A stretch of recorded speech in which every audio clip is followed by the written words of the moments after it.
Okay, welcome to the commentary for Double Standard. Now, this letter caused some interesting discussions in my San Francisco class.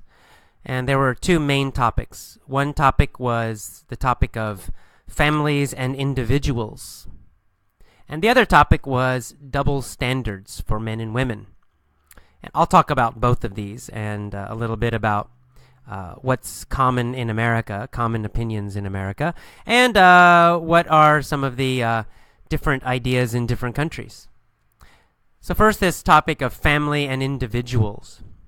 Most people know that American culture, American society, values individualism or individuals.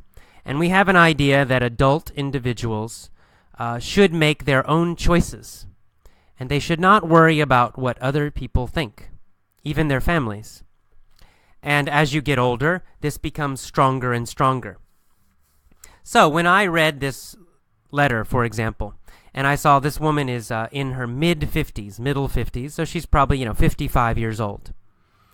And she's worried about what her family thinks about her new boyfriend. My first reaction, I thought, this is very strange. This is an older woman. Why does she care about what her sister and her parents think? She should just do what she wants. She's an adult woman. This is crazy.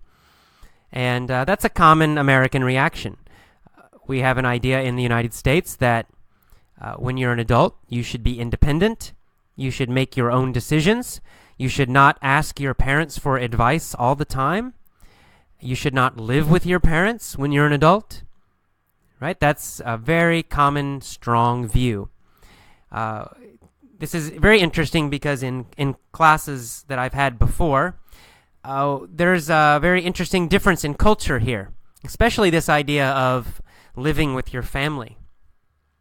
Some cultures, people continue to live with their families until they get married. So if they're 30 and they're not married, they still live with their parents. If they're 35 and they're not married, they're still living with their parents, and that's normal, and which is fine. There's not a right or wrong answer here, not better or worse, but it is a big difference. In the United States, that is seen as very negative. There's a strong feeling that you should not live with your parents when you're an adult. So, for example, in my own life, I went to university when I was 18. And then I graduated university. I was 22, I believe. And after that, I got my own apartment, and I never lived with my parents again. I didn't want to live with my parents, and my parents did not want me to live with them. If I had asked them, can I live with you, they would not have been happy. They would not have liked that. They would think there was something wrong with me. I can't support myself. I can't get my own job. I'm not independent. That's not good. So, and for me, wouldn't like it because I don't want to live with my parents, and I'm an adult. I don't want them telling me what to do or anything like that. So it's on both sides. Both the children and the parents have this idea that when you're an adult, you leave home and you should be independent and should make your own decisions. But I've met students from other countries who say it's very normal to live with their families until they're married. And in some cultures, even after they get married, the couple will go and live with one of the families, the husband's family or the wife's family. And that's considered normal. So in these cultures, family and the family's opinion continues to be important even when they're adults.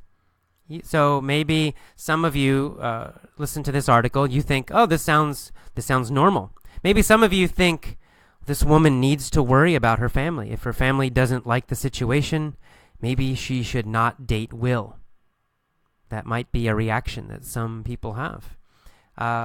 However, Abby's answer is probably the normal answer most Americans would give, which is stop worrying about your family's opinion. Don't be a people pleaser. Do what you want. All right.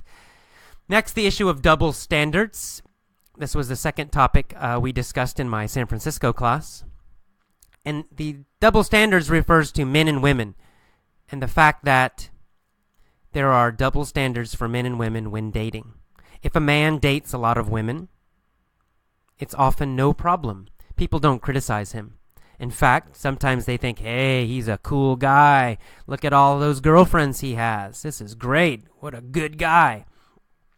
And in some cultures, this double standard is very strong, right? Men can date a lot of women and people think it's good. On the other hand, if a woman dates a lot of men, then she's bad. She's a bad girl. And people criticize her. And people don't like it. And that's clearly a double standard, right? That's the definition of double standard. Two different rules for the same situation. If a man does something, it's okay. If a woman does it, it's not okay. And in my class, there were clear double standards for most cultures. Stronger in some countries, weaker in other countries. This double standard does exist in America. There is still a double standard between men and women when dating. However, that double standard is getting weaker and weaker. Women are getting more and more equal. It's very normal now for a woman to date lots of different guys, and it's generally not a problem. This woman is in her 50s. She's an older woman from an older generation. Maybe that's why in this letter she sounds like she's a little bit criticizing her sister Jane for dating many men. I think for younger Americans it's no problem. It's just totally normal. So this double standard is not so strong in America, getting weaker all the time.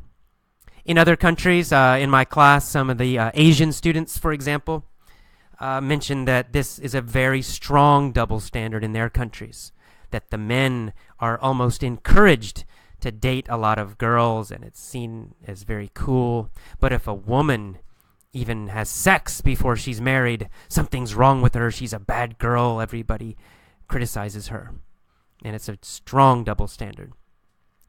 I guess the good news is most of them did mention that it's improving in all the countries in my class that were represented. The students did say it's getting better.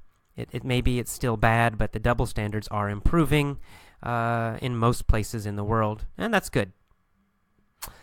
Well, okay, those are our topics. That's our commentary for this letter. Hope you enjoyed it. See ya for the next lesson. Bye-bye.